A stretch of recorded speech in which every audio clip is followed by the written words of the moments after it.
नमस्कार, मैं doctor Sumit Anand, joint replacement expert at Miracles Apollo Spectra hospital in Gurgaon.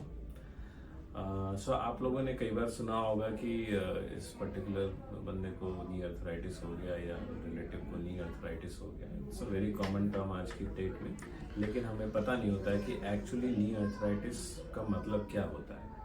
क्या ये गठिया बाई है, क्या ये गठिया है, या हड्डियों का दर्द है, सूजन है, होता क्या है इनफैक्ट।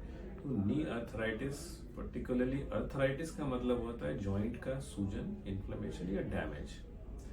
और मोस्ट कॉमनली हमारी ह्यूमन बॉडी में चूंकि नी जॉइंट पे सबसे ज़्यादा लोड आता है, तो देखा गया है कि मैक्सिमली जो मोस्ट कॉमनली इन्वॉल्व जॉइंट है अर्थराइटिस में वो नी होता है। होने के लिए हमारा hip joint, finger joints, ankle joint, even spine के जो जॉइंट्स हैं वो भी अर्थराइटिस से ग्रसित हो सकते हैं, लेकिन कॉमनली नी अफेक्ट होता है, तो हम उसे नी अर्थराइटिस कहते हैं।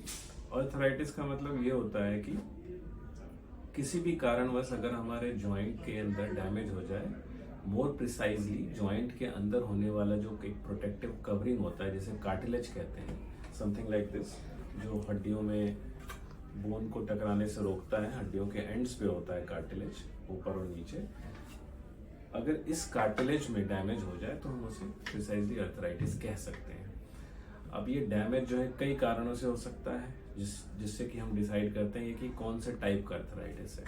मोस्ट कॉमनली अगेन जो सबसे ज्यादा देखा जाता है वो ऑस्टियोआर्थराइटिस होता है। ऑस्टियोआर्थराइटिस एक डीजेनरेटिव वेयर एंड टेयर, यानी कि एज के हिसाब से जो घिसावट होती है, जैसे गाड़ी का टायर अगर काफ़ी चला लिया जाए, चलने के बाद जैसे वो घिस जाता है, उसी प्रकार अगर ह्यूमन बॉडी में 50-60 साल के बाद अगर घुटने में डैमेज होने लग जाए तो हम उसे ऑस्टियोआर्थराइटिस कहते हैं।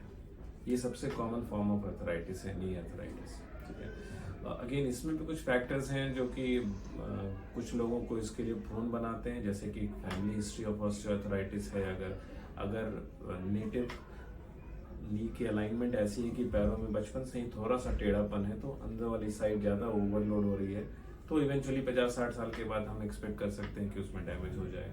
कुछ हमारी एक्टिविटीज़ अगर ऐसी होती हैं जिससे नी पे इम्पैक्ट आता है, हमारी लाइफस्टाइल हैबिट्स हैं जो कि ये अर्थराइटिस, ऑस्टियोआर्थराइटिस का कारण बन सकती है। लेकिन जो सेकेंड मोस्ट कॉमन कॉज है, जो कि रूमेटॉइड अर्थराइटिस यानी गठिया बाई है, वो जेनेटिक होती है। उसमें हमारे लाइफस्टाइल का कोई खास रोल नहीं होता है, वो जेनेटिकली डिसाइडेड होती है, फैमिलियल होती है जनरली। तो उसमें क्या है कि यंग एज से ही घुटने में डैमेज स्टार्ट हो जाता है, एज यंग एज 15 साल 16 साल, जिसको कि हम जुवेनाइल रूमेटॉइड अर्थराइटिस कहते हैं, उस एज में भी ये हमें अफेक्ट कर सकता है।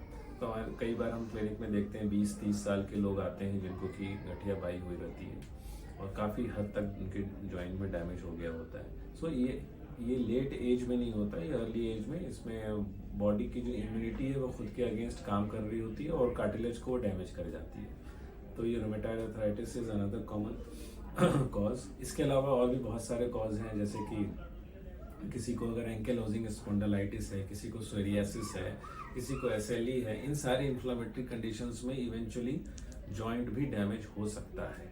तो ये सारे इन्फ्लामेटरी अर्थराइटिस के कारण होते हैं। इन्फ्लामेटरी के अलावा कई बार फ्रैक्चर या चोट लगने के बाद अगर कार्टिलेज में डैमेज हो जाए, या फिर हड्डी टेढ़ी मेढ़ी जुड़ जाने की वजह से कार्टिलेज डैमेज हो जाए, तो हम उसे पोस्ट ट्रॉमेटिक अर्थराइटिस कहते हैं। और एक और लेस कॉमन कॉज है सेप्टिक अर्थराइटिस, जिसमें कि अगर घुटने के अंदर इन्फेक्शन हो जाए बैक्टीरियल या ट्यूबरकुलर, उसके बाद जो कार्टिलेज में डैमेज होता है उसको हम ट्यूबरकुलर या इनफैक्ट पोस्ट सेप्टिक अर्थराइटिस कहते हैं। कहने का मतलब है कि कारण जो भी हो, अगर अंततः जॉइंट में डैमेज हो जाए, कार्टिलेज का डैमेज हो जाए, तो हम उसे अर्थराइटिस कह सकते हैं। और जो भी कारण हो, इनिशियल स्टेज ऑफ अर्थराइटिस में इलाज कंजर्वेटिव होता है, यानी दवाइयों के द्वारा ही होता है। ऐसा ना सोचे कि नी अर्थराइटिस मतलब नी रिप्लेसमेंट की ही जरूरत है, ऐसा कतई नहीं है। इनिशियल स्टेज में हम एक्सरसाइजेस, फिजियोथेरेपी, दवाइयों से भी ठीक कर सकते हैं।